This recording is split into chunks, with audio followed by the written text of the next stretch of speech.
महारानी शापग्रस्त हो गए। चलिए महाबली, हम सब पूज्य दैत्य गुरु शुक्राचार्य को ढूंढते हैं। चलो। दैत्य गुरु शुक्राचार्य, दैत्य गुरु। नमः शिवाय। प्रणाम भोलेनाथ।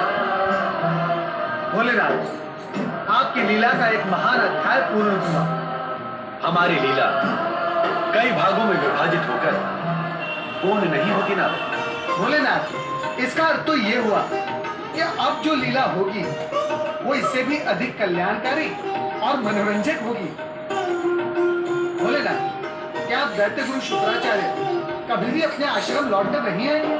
तुम्हारी जिज्ञासा सदा ही कल्पना के सागर में डूबती उतरती रहती है। यदि सब कुछ ही जान जाओगे तो सृष्टि में रहस्य क्या रह जाएगा? नारायण नारायण। भोलेनाथ, नारद की अंतर्पीड़ा भी तो यही है। सब कुछ जानने का इच्छुक होते हुए भी मैं भटकाता नहीं। ये सब करवाने वाला तत्व तो अहंकार ही। भोलेनाथ, इंद्रियां भी तो। किंतु इंद्रियों से मुक्ति नहीं पाई जा सकती। इंद्रियां तो रहेंगी, अंत तक रहेंगी, क्योंकि इंद्रियां मानव का निर्माण नहीं है। हाँ, संयम के द्वारा इंद्रियों पे नियंत्रण किया जा सकता है।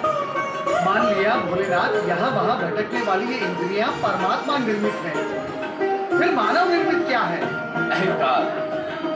अहंकार है मानव का निर्माण। वो मनुष्य ने अर्जित किया। भोलेनाथ, क्या बिना अहंकार के जीवन व्यतीत हो सकता है? अवश्य। सत्य तो ये है ना कि जो बिना अहंकार के जीवन व्यतीत करता है वही अधिक काल तक सुखमय जीवन प्राप्त करता है। नारायण नारायण। रहस्य, गूढ़ रहस्य। भोलेनाथ, मैं पुनः कुछ नहीं समझा, मैं कुछ नहीं समझा। नारद, अधिक जीवन से अर्थ है जीवन के रहस्य को समझना, आनंद की अनुभूति करना, परमात्मा को प्राप्त करना। क्योंकि अहंकार मनुष्य को शुद्र बनाकर सतह पर ही अटकाए रहता है। इस बात को सदा स्मरण रखना ना कि अहंकार तुम्हारा अपना निर्माण। इच्छा करके तुम इससे मुक्त हो सकते हो। धन्य है आप भोलेनाथ, धन्य है आप। अपने इस दास पर कितने कृपालु रहते हैं।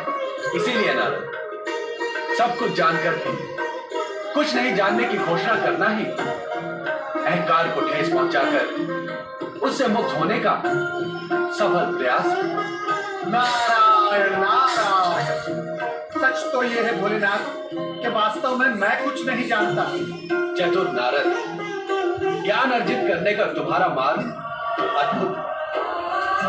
इस समय तुम्हारी जिज्ञासा पर हम इतना ही बता सकते हैं कि असुरों का भविष्य दैत्य गुरु शुक्राचार्य के नेतृत्व में और देवताओं का भविष्य देवगुरु बृहस्पति के नेतृत्व में ही सुरक्षित है।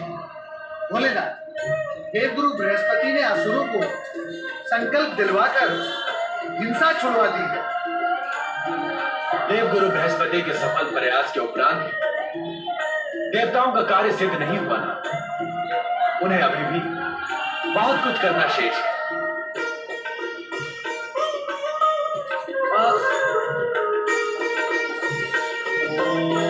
नमः शिवाय।